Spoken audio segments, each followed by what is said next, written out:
王主任，这是我熬夜半年写出来的30万字武侠稿，昆仑9剑。小雅还在医院等着做手术，您行行好，哪怕先预支我50块钱稿费也行啊。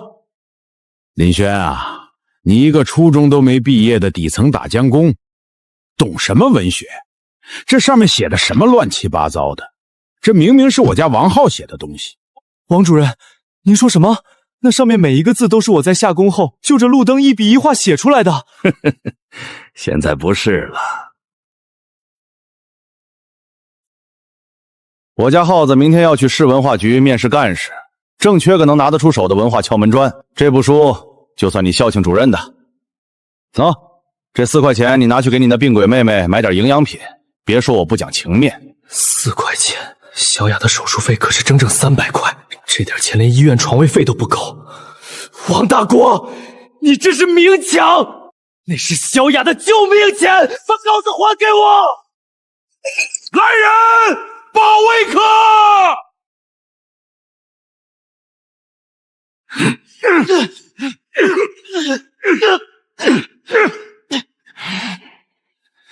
放开我！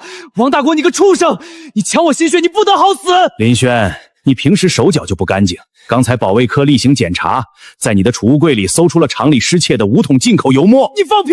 我根本没拿过什么油墨，是你栽赃我！大江工林轩偷窃国家财产，品行恶劣。现在我代表厂办正式宣布，立刻开除林轩厂籍，没收当月工资，给我丢出去！不，你不能开除我，我妹妹还在等钱救命啊！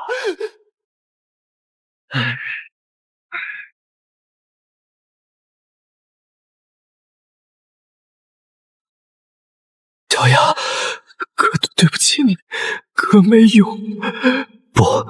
不能就这么认命，就算从泥潭里往外爬，我也得爬出一条活路。王大国、王浩，我发誓，我要你们付出1000倍、100倍的代价。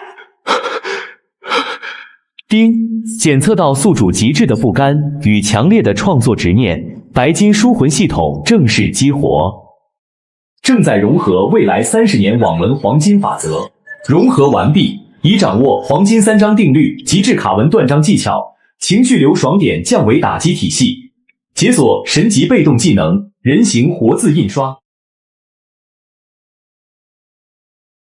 我懂了。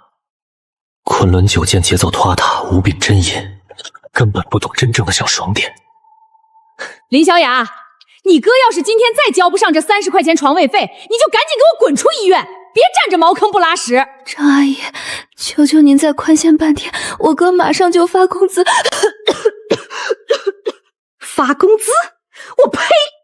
我刚才都听红星厂的家属说了，你哥手脚不干净，因为偷公家油墨被开除了。一个贼的妹妹，还想赖在我们医院？住手！我妹妹的住院费3天之内我连本带利交齐，现在别碰她。好，我给你3天，到时候拿不出钱，我看你怎么死。哥，小雅别怕，哥有办法了。哥保证，不仅让你住进最好的病房，还要让你用上最好的药。最便宜的英雄牌钢笔，再来一沓黄草纸。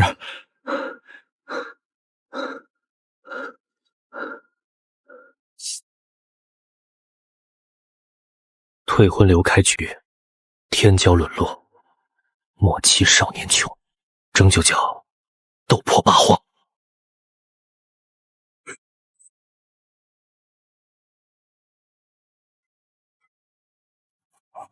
极致双点铺陈，强烈仇恨拉扯，装逼打脸的快感，再塞进每一个字里。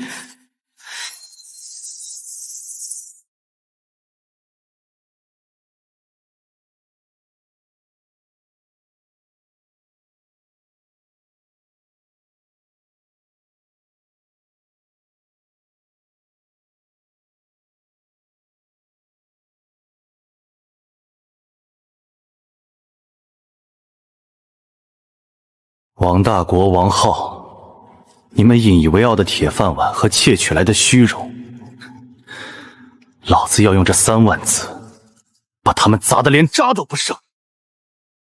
国营出版社报社审稿太慢，等他们排完版，小雅早就在病床上咽气了。我要走一条前人没想过的野路子，下沉市场。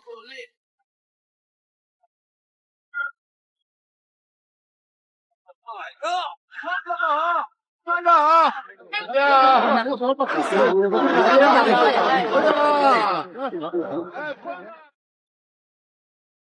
都来了！上床了！李大富，外号胖子李，好的宴上。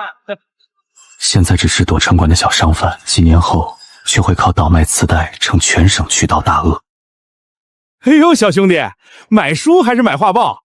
港台当红女星的挂链，5毛钱一张，保准带劲儿。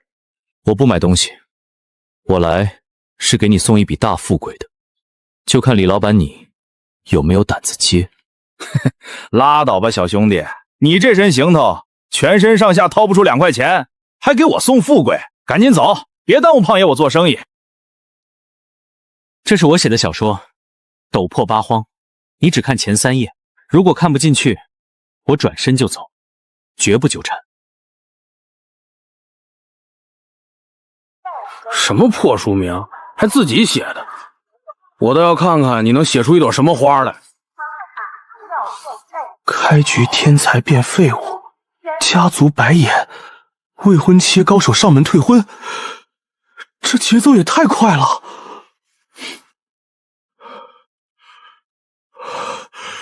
爽，简直爽了！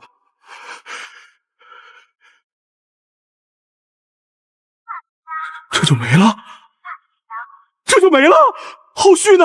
老爷爷出来了没？那未婚妻后悔了吗？后续都在我脑子里。这部书如果印出来放到火车站、录像厅和学校门口卖，你觉得能卖多少？兄弟，这是要爆啊！你说怎么合作？很简单，我出内容，你负责找印刷厂连夜赶印、铺货，利润抛出成本，咱们5-5分账。分成没问题，可正规印刷厂得要文化局版号，排版和制裁也是一笔巨款，咱们根本没那个本钱啊！谁说要去正规印刷厂排版？去找地下黑作坊，不需要排版打字，直接拿我的手稿去复印，然后缩小比例，裁切成巴掌大小。巴掌大小？那字儿得多小啊？这能行吗？这叫口袋书，巴掌大，好藏。学生上课能藏在课本下面看，工人上班能塞在口袋里看，关键是成本极低，一本只卖2毛钱，普通人买起来连眼皮都不眨一下。这哪里是穷苦工人，这简直是个商业天才！干了！人死鸟朝天，不死万万年！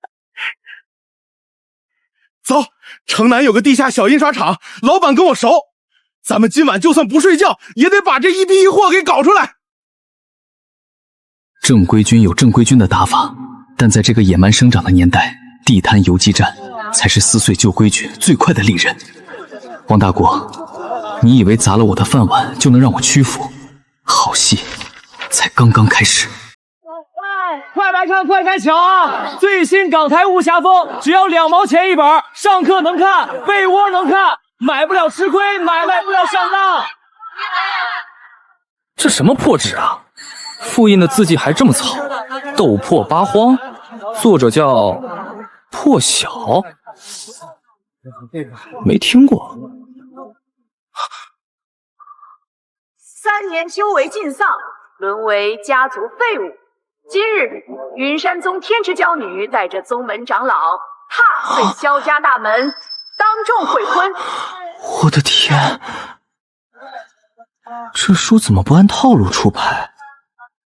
上来就把主角往死里踩。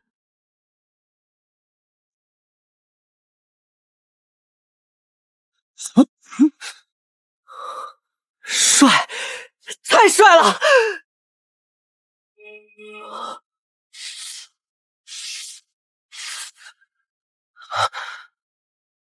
萧活活手持玄铁重尺，一步走上擂台，对面是不可一世的萧宁。萧活活眼神如刀，重指撕裂空气，带着恐怖高温，狠狠朝萧宁头顶劈下。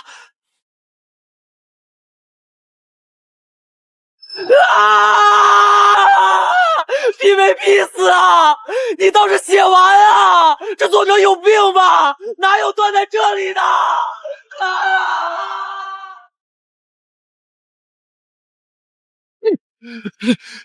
这个破小，看到这居然没了！这书是谁卖的？老子要给他寄刀片！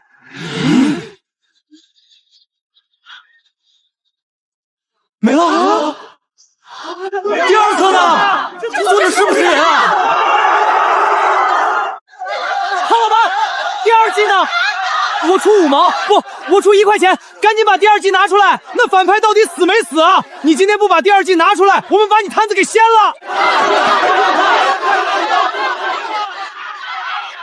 火了，彻底火爆了！3000册，1个下午全也抢空！各位祖宗，各位大爷，真不是我压着货不卖，是作者还没写出来呀！明天，最迟后天，第二册绝对上市。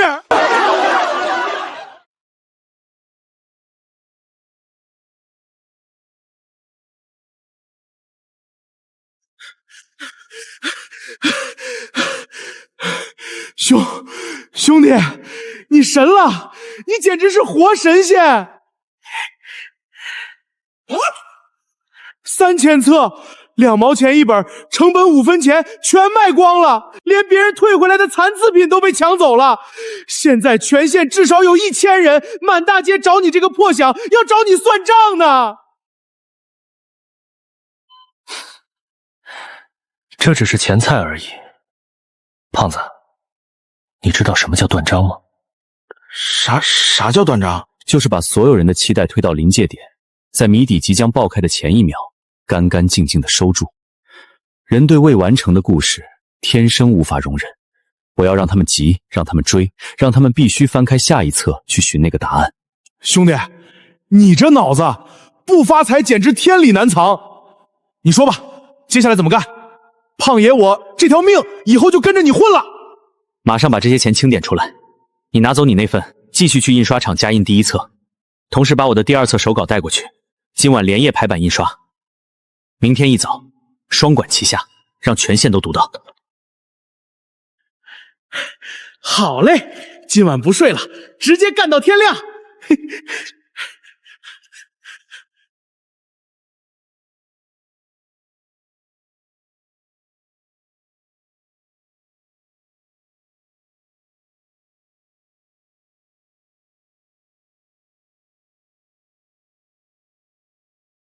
这么多零钱啊！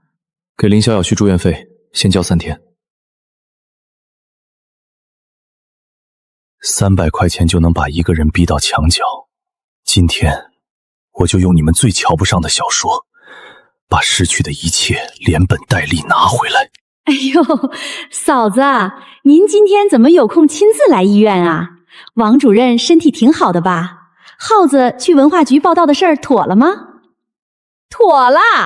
我家老王把路都铺好了，耗子现在可是拿着大作家的手稿去面试的，晚报都开始连载了，以后那就是国家干部。哪像那个林轩，天生一副穷酸讨债相，居然还敢偷厂里的油墨，活该被开除。可不是嘛，林小雅现在还赖在我们病房不走呢。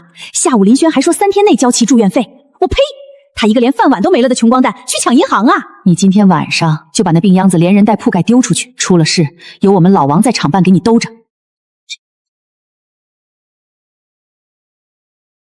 林轩，你大半夜跑来发什么疯？踢坏医院的门，你赔得起吗？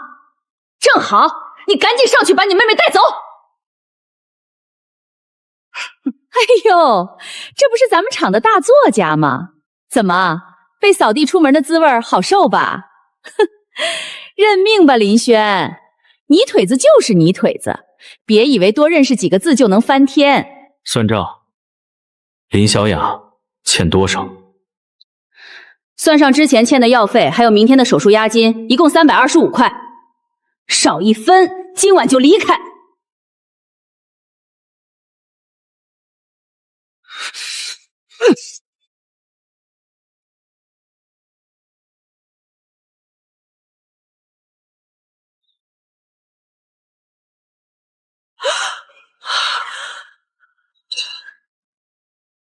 点钱。这钱你从哪儿抢来的？这是我一个字一个字凭本事赚来的干净钱。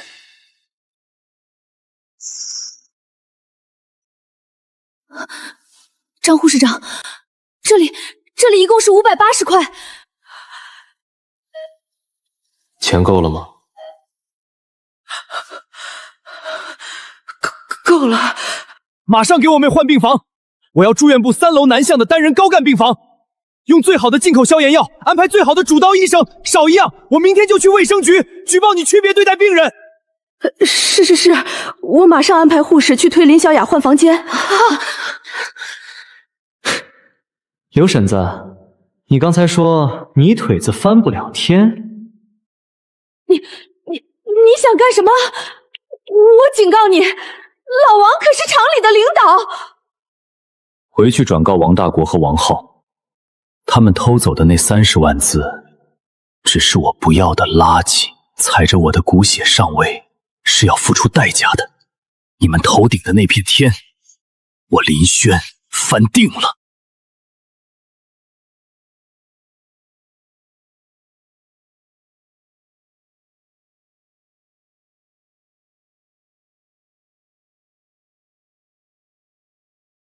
明天，当斗破八荒第2册席卷全县时，才是王大国父子真正感受到恐惧的开始。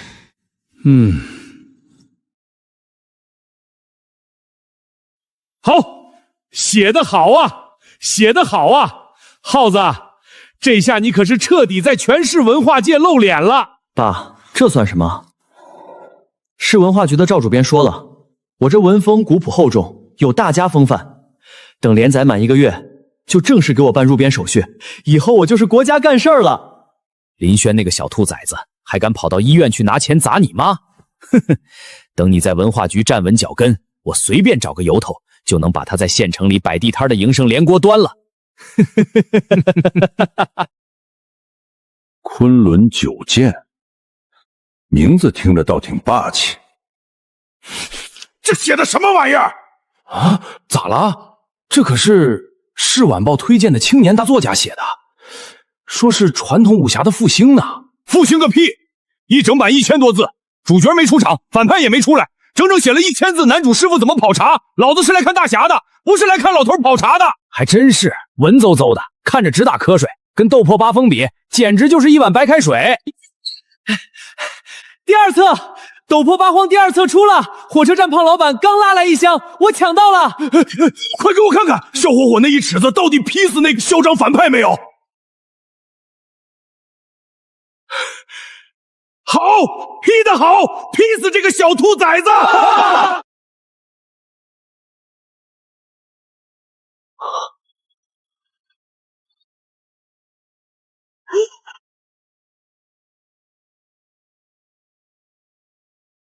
轩哥，你真是神了！轩哥，你看，王浩今天在晚报上连载了，我还当是劲敌，结果买报纸的人都在骂娘。咱们斗破八荒第2册刚摆出来半小时，5000册全被抢空了。很正常，王大国父子只知道偷我的原稿，却根本不懂小说的核心。那是我半年前写的废稿，前5万字全是在铺陈世界观和风景，没有金手指，没有反转。大家每天干活已经很累了，只想看个痛快，谁有耐心看他写1000字喝茶？传统文学有它的价值，但在通俗读物这个下沉市场，没有看点就是原罪。轩哥，那咱们接下来怎么办？第2册最后又卡在主角进深山寻宝遇到高手，那帮人已经在我摊子前静坐示威了。不急，让子弹飞一会儿。第3册的稿子我已经写好了，但明天我们不卖。啊？不卖？这可是赚钱的机器啊！一天不卖得少赚多少钱啊？胖子，知道什么叫饥饿经销吗？明天停更1天，我要让全县读者对斗破八荒产生饥饿感，只有情绪积载到顶点，才会彻底爆发。如果我没猜错，晚报社的举报信箱明天就要被读者塞爆了，王浩很快就会面临没有大纲、剧情崩盘的死局。赵主编，这都是今天下午加急送来的读者反馈，拆开念念。大家是不是都夸我们眼光好，发掘了传统武侠的新星？念啊，愣着干什么？他说昆仑九剑写的跟裹脚布一样又臭又长，浪费老子的报纸钱。你们要是再登这种垃圾，老子明天就退订晚报。这只是个例，再念别的。三中学生说，王浩的文笔连斗破八荒一根脚趾头都比不上，主角废物还没金手指，建议直接腰斩。马上给王大国打电话，让王浩明天立刻修改剧情，必须让主角打起来，必须有高潮，否则这连载马上给我停掉。爸，赵主编让我明天必须加快剧情，要写高潮。那你就快写呀！林轩那小子的原稿不是在你手里吗？你往后抄啊！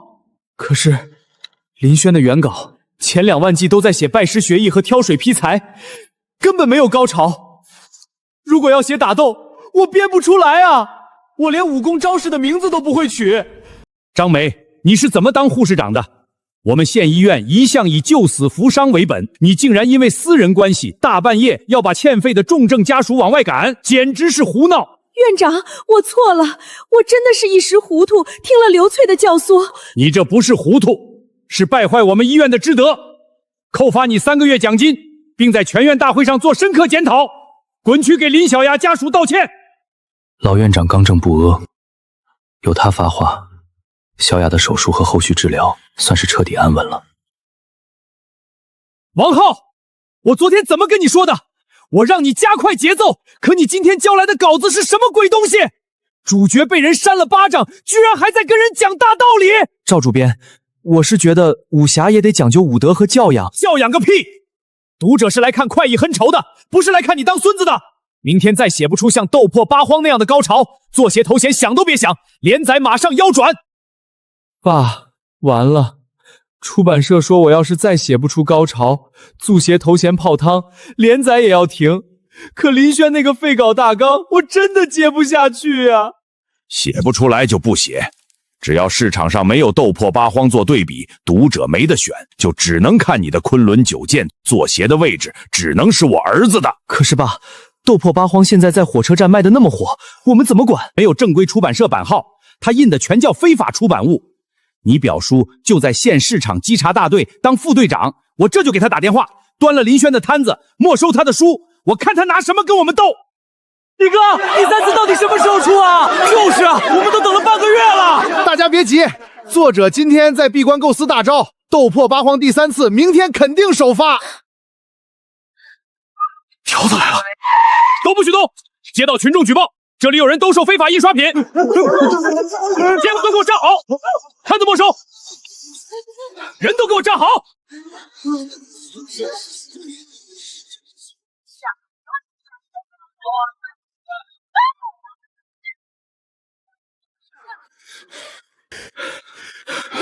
轩哥，出大事了！市场稽查队突然突击检查，把咱们摊子全抄了，剩下几百本存货全军覆没。这肯定是王大国动用关系搞咱们。这下完了，咱们没了固定摊位，明天第3册印出来怎么卖啊？胖子，你觉得水坝能挡住所有的水吗？啥意思啊，轩哥？这都火烧眉毛了。王大国以为茶丰火车站一个摊位就能切断我的渠道，但真正的市场是不在阳光下的下沉网络，化整为零，全民翻销。从明天开始，我们不摆固定摊位，你去联系学校门口卖冰棍的大妈，厂区收破烂的大爷，还有街上瞎晃的小混混，找他们？他们能干啥？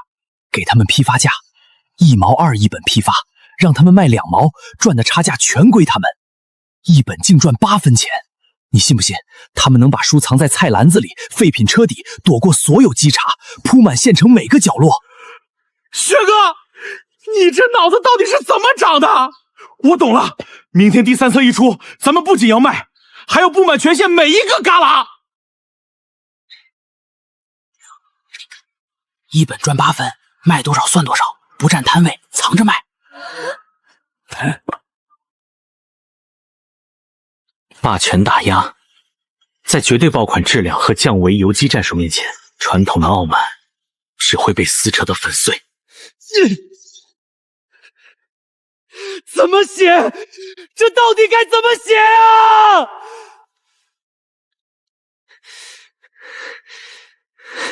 不管了，不就是要打吗？我瞎编还不行吗？绝世神功，绝世美女投怀送抱，对，就是这样，这不就是高潮吗？这没看点吗？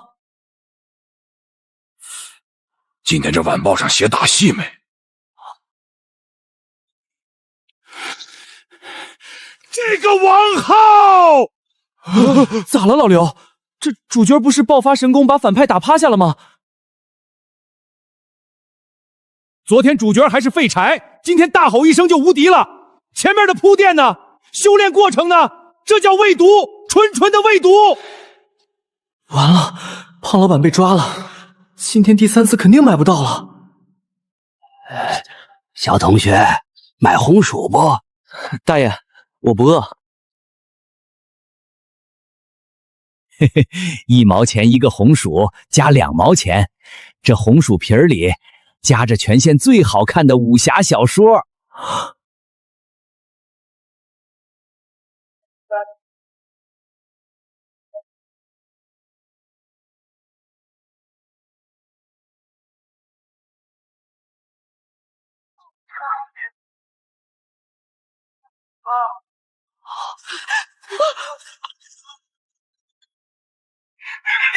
必须退订！你们那个王浩写的是什么毒大米？再弄这种狗屁不通的小说，我就向教育局举报！赵主编，出大事了！今天咱们市晚报零售销量暴跌了40%，订阅处的退订电话已经把线路打爆了，全是因为昆仑九剑崩盘连载。王浩，你就是个绝世草包！你写的那个剧情把我们晚报的口碑全毁了。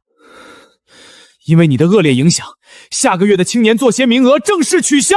昆仑九剑明天登一个大结局，直接给我腰斩！以后星空出版社的大门你半步都不准踏进来！完了，全完了！我的作社名额，我的干部头衔，林轩，肯定是林轩干的！明天市文化广场不是要给你办新兴作家签售会吗？我们雇人去排队。昆仑九剑被全城骂惨了。签售会很好，胖子，明天把我们准备好的大招拿出来。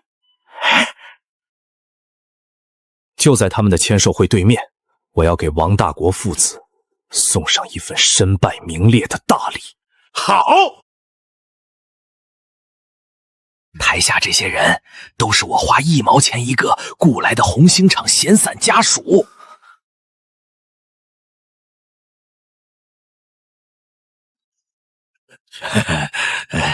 赵主编，各位领导，您看我们家耗子的书多受欢迎，这读者排队都排到广场外头去了。各位街坊，各位读者大爷，都往这边看！斗破八荒，断更3天，作者闭关大成。今天第4册、第5册连同大结局，一共10万字，一次性全部放出。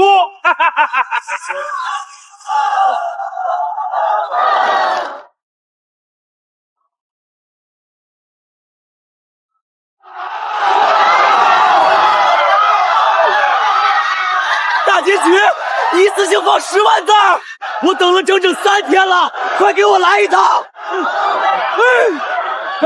你们别走啊，钱我都给了，签完名再走啊！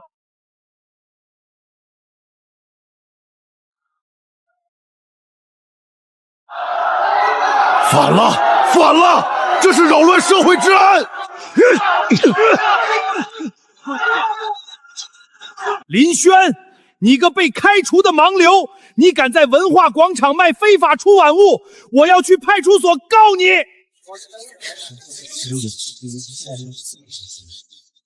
非法出版物，王主任，比起我正大光明的卖书，你们父子俩偷人手冒名顶替，算不算犯罪？你胡说八道！昆仑九剑是我一个字一个字写出来的。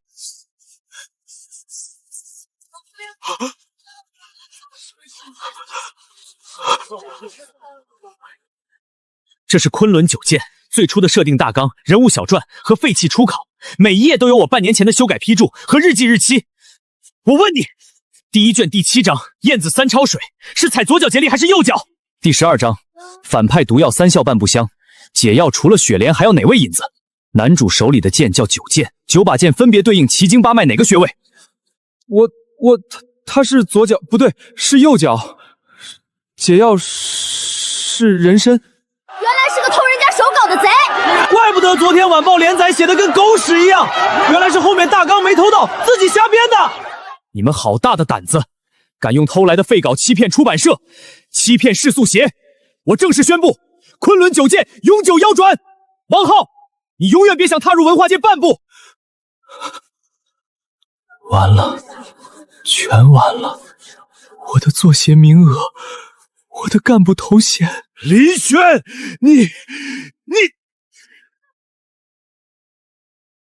你们偷走的只是我不要的垃圾，现在垃圾就该回到垃圾桶里去了。兄弟们，打死假冒伪劣！咱们斗破八荒大结局正式开售！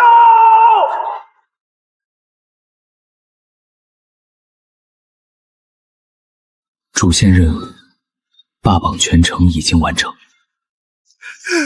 3万块，轩哥，整整3万块啊！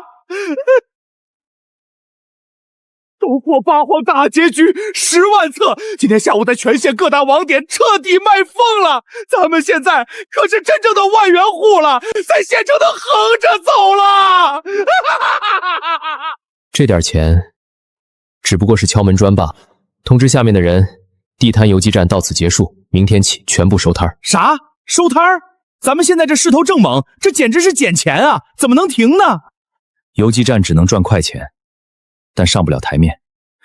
王浩的事情给我们提了个醒，没有正规的出版资料，我们永远是非法出版物，随时会被人拿捏。我要用这笔钱注册一家真正属于我们自己的公司——星辰文化出版公司。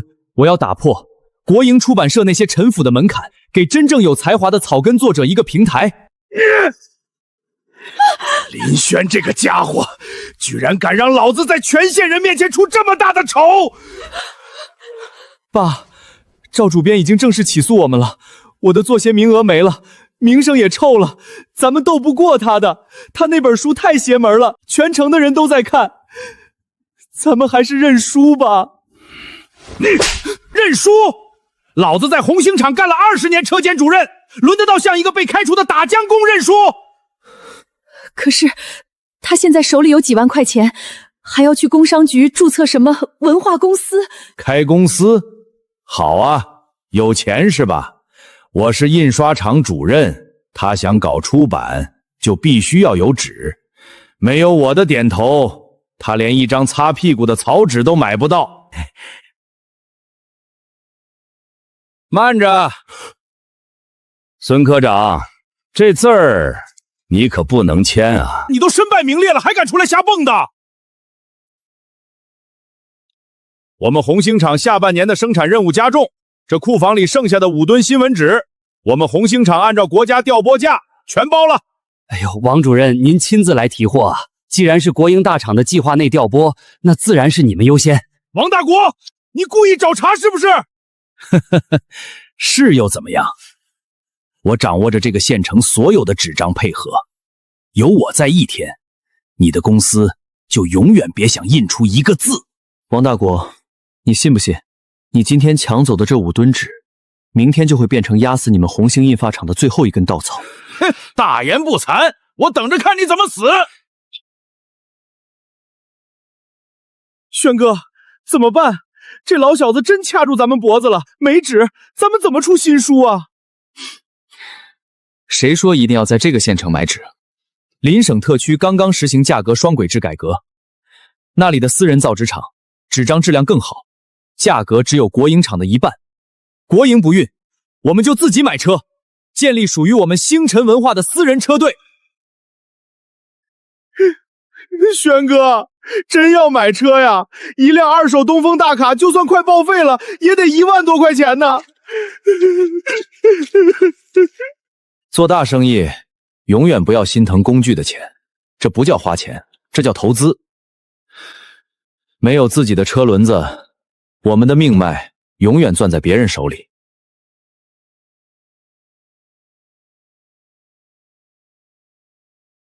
这辆车1万2，连过户手续带加满油，我今天就要开走。好嘞，小老板痛快，手续我马上给您办齐。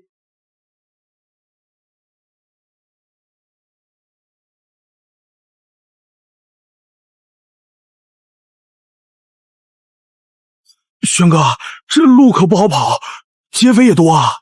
系统已经给了最安全、最快捷的路线图。轩哥，这地方怎么跟咱们现场完全不一样啊？感觉所有人都在拼命挣钱。这叫市场经济，在这里没有死板的计划调拨，只有实力和钞票说了算。王大国那种靠权力和指标作威作福的时代，很快就要被这股浪潮彻底淹没了。你们大老远开着卡车从北方过来，就为了买几吨纸？陈老板，我不买普通粗糙新闻纸，我要你们厂最新研发、最高规格的纯白双胶纸。不仅这次要10吨，以后每个月我都会派车队来拉货。林老板痛快，你们是我们厂第一个北方大客户，双胶纸给你们最低出厂价800块1吨，质量绝对秒杀你们那边的国营大厂。怎么你找一个这个？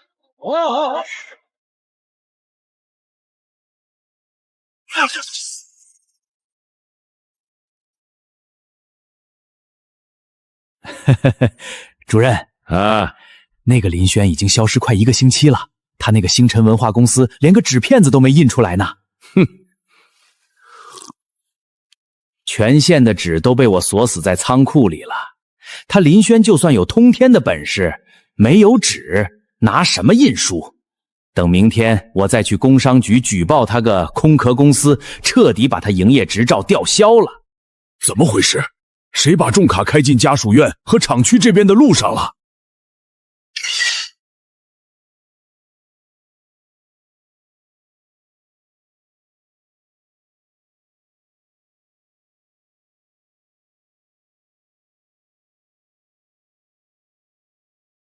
胖子，卸货。得嘞，轩哥。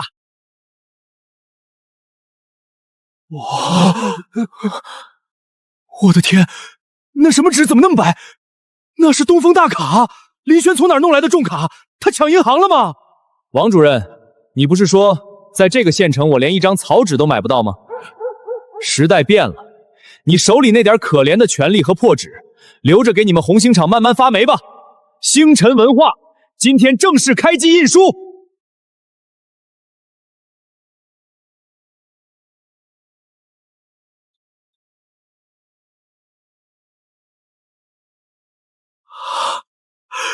轩哥，这纸张，这印刷清晰度，简直跟坏报一样漂亮。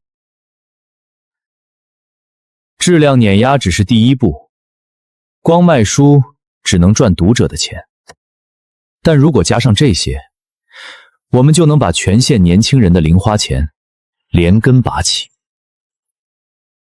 轩哥，这不是洋画片吗？小孩拍着玩的，这能有啥用？这叫集幻式盲盒卡牌，领先这个时代30年。新书2毛5一本，每本书塑方里随机附赠1张卡牌。普通卡随便出，稀有卡10本书1张，主角稀有闪卡100本书才放1张，集齐12张普通卡换1张超大海报，抽到稀有闪卡直接奖励一把1米明清元剑模型玩具。这帮小兔崽子为了抽那张闪卡，为了那把大木剑，他们哪还这是在买书啊？他们这是在抽奖啊！同一本书，他们能买上10本8本。有，刚送来的，叫《凡人修仙录》。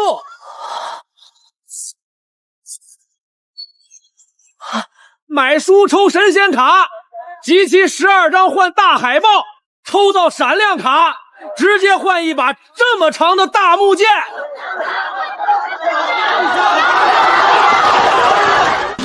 老板，再给我来2本凡人，我要抽闪卡。这个说的吧。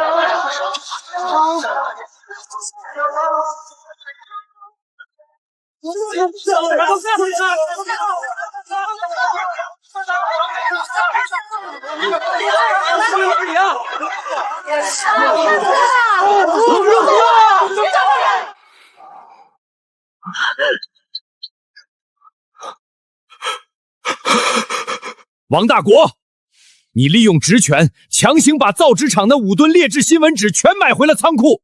现在人家凡人修仙录火遍全城，咱们印出来的昆仑9剑没人要，那5吨纸全砸在手里，厂里这个月直接亏空将近1万块钱。因为你的公报私仇，下个月600多号工人的工资都发不出来了。你这个车间主任被撤职了，厂里已经成立调查组，准备去跟纪委解释吧。林轩，你个被开除的泥腿子，害得我丢了官，还要去蹲大牢。我就算是死，也要咬下你一块肉来！精神破燃，赌博性质，只要往上刚上线一扣，林轩就完了。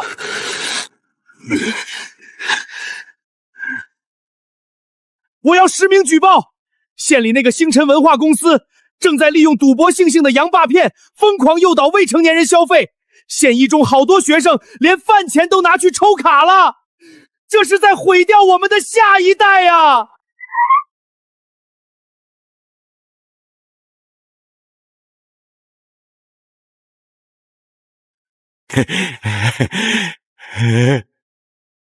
接到群众实名举报，你们公司涉嫌利用非法手段诱导未成年人过度消费，立刻停止所有机器运转，接受检查。领导，误会啊，我们就是卖普通武侠小说的，用带有赌博性质的闪卡骗小学生的饭钱去买你们那些破书。林轩呢？让他滚出来！你们这种黑心商贩就该去蹲大牢！林轩，你给我出来！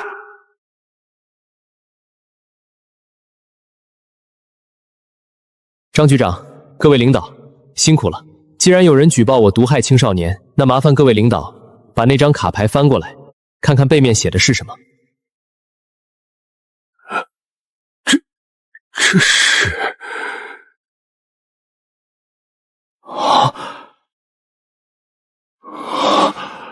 我们这叫寓教于乐中华国学收集卡。学生觉得死记硬背太枯燥，我们就把国学经典印在武侠人物卡背后。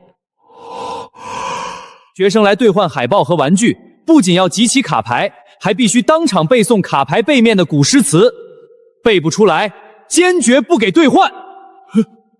你狡辩！你这明明就是为了赚钱！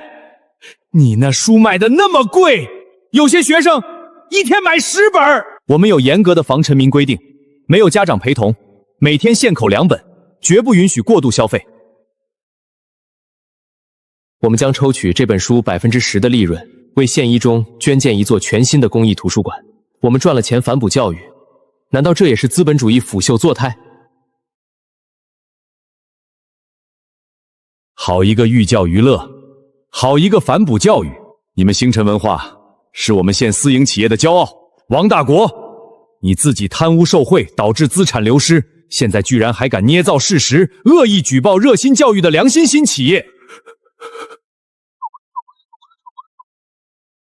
关于你私自高价截留劣质纸张，以权谋私一案，请跟我们回去协助调查。输了，输得彻彻底底。王大国，在里面好好改造。你们那个被你祸害的发不出工资的红星印刷厂刘厂长，下午会不会跪着来求我全资收购？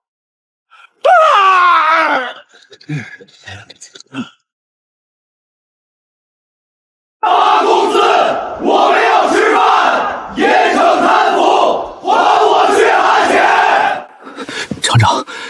信用社肯放贷吗？哪里放了贷呀？那不当人的家伙，把钱全砸进了一仓库发霉的劣质纸里。县城里现在有一家企业，手里握着大把现金，书卖的全省都是，正缺大量印刷产力。如果能接到他们订单，咱们厂不仅能活，还能大赚一笔。你让我去求那个被咱们开除的底层打江工，他前几天刚把王大国送进监狱，他恨透了红星厂。厂长，面子还重要吗？北撤去星辰文化。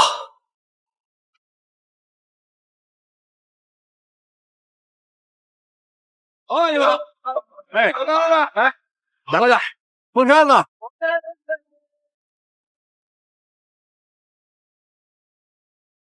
哟，这不是红星厂的刘大厂长吗？今天刮的什么风，把您吹到我们这非法黑作坊来了？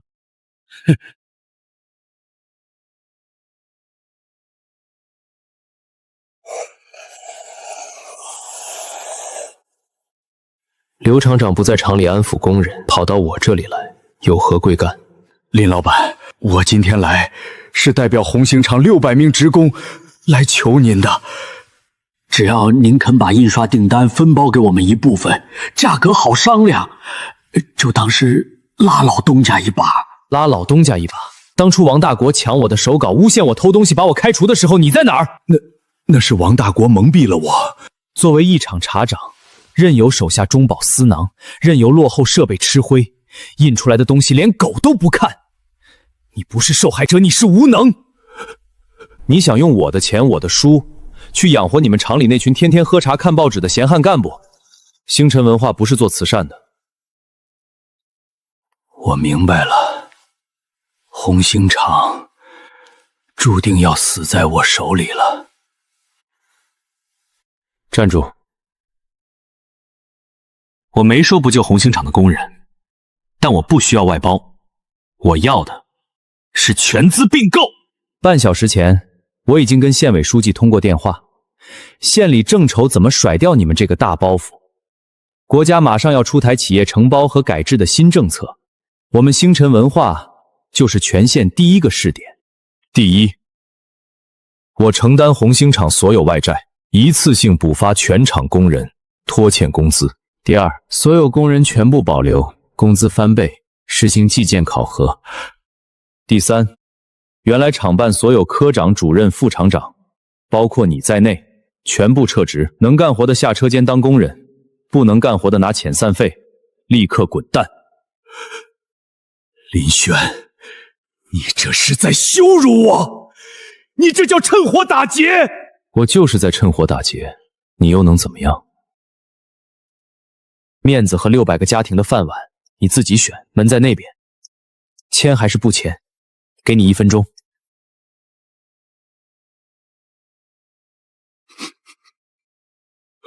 我签。系统主线任务：收购老祖家，阶层大逆转，圆满完成。厂里到底谈了什么？工资还能不能发？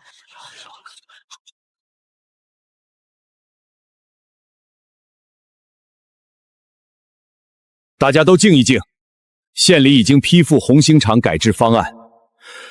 从今天起，红星印刷厂正式并入星辰文化出版公司。咱们那个被打跑的打江工林轩当了咱们老板，工资怎么办？厂子卖给他，他能发得出来钱吗？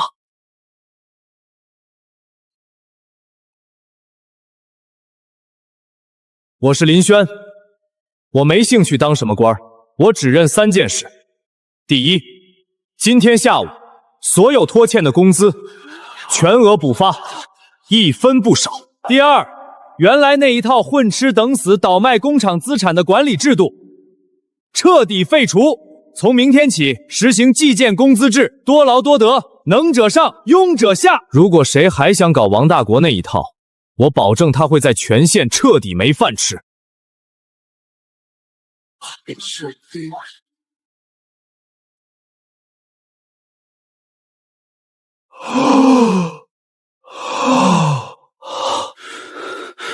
1车间、2车间，按班组排队领工资。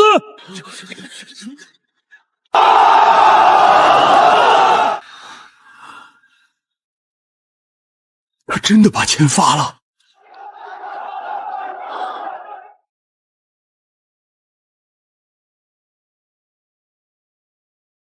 几位，当初王大国抢我手稿，诬陷我偷东西的时候，你们都在场吧？你们这些人，星辰文化养不起，这是遣散费，每人3个月工资，拿了钱立刻滚出这个大院。如果让我发现你们以后在厂区附近鬼鬼祟祟，我有的是办法让你们后悔。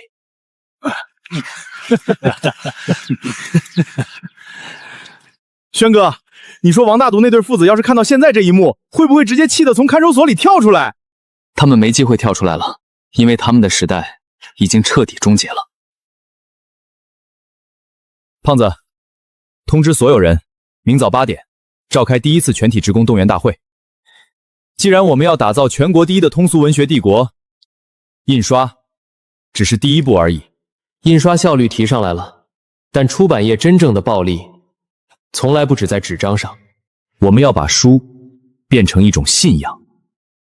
从现在开始，全面启动星辰周边计划，主角同款配饰、限量版典藏礼盒、主题信纸与邮册。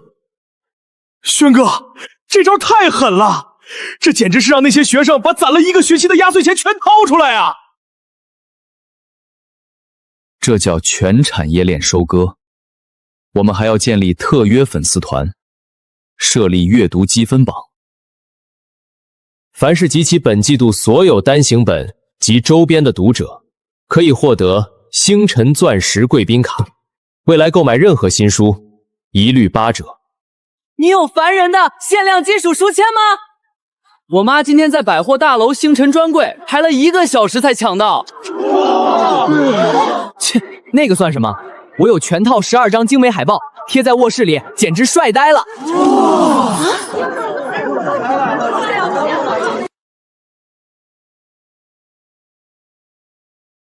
这种粗鄙不堪的快餐文学，简直是文化界的毒瘤，必须向省文化厅提交申请，全面禁止这种低俗文化出版物的商业化运作。林先生，关于纸张特供合作，董事会已经通过了，但省城那边传来风声，有人想联合抵制你们的出版资质。抵制，让他们来。文化的力量从来不是靠几篇文章就能封杀的。我就知道你不会慌。明天我会正式发布凡人修仙录的全国招募更文令，并在省内发行第1份星辰文学周报。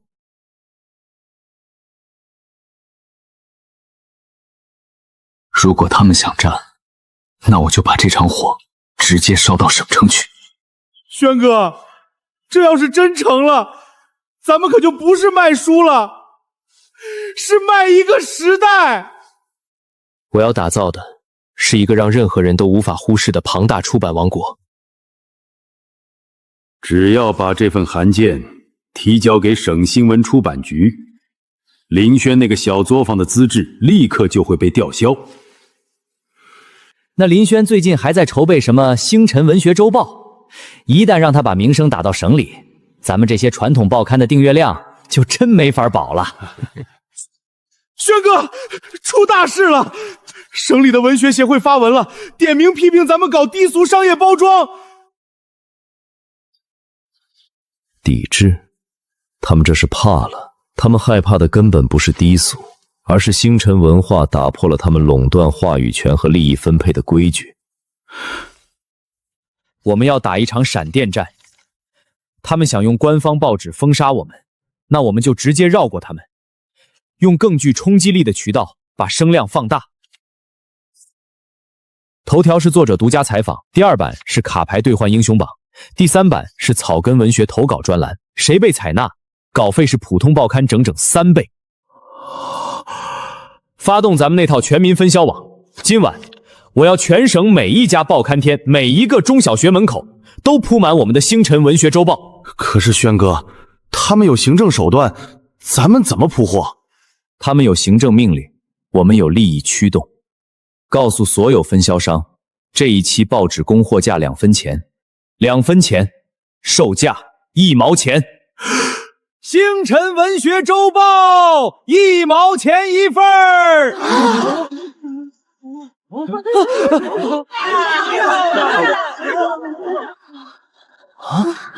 天哪，这报纸上还有萧火火的彩印拓图！快买快买，这一份才1毛钱，比那些死气沉沉的晚报好看1万倍！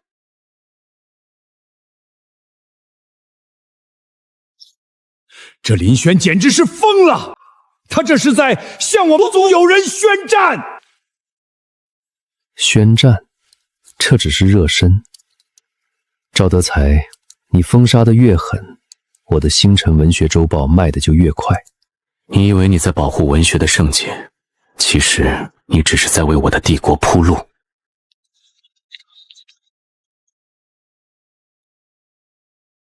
林轩那个野路子搞这些花哨的东西，也就是一时风光。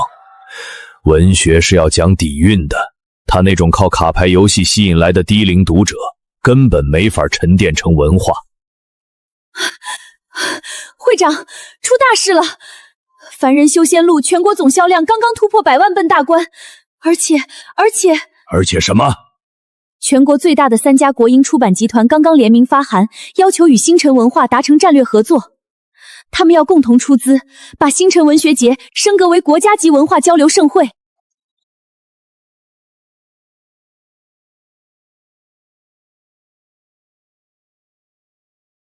文学不应该只是象牙文里的孤芳自赏，真正的文学是能让每一个渴望改变命运的年轻人产生共鸣，是能让这个时代沸腾起来的精神燃料。从今天起，星辰文化将出资200万设立星辰青年文学奖，只要有才华，这里就是你们的舞台。时代的车轮从来不会为了几个守旧老顽固而停下。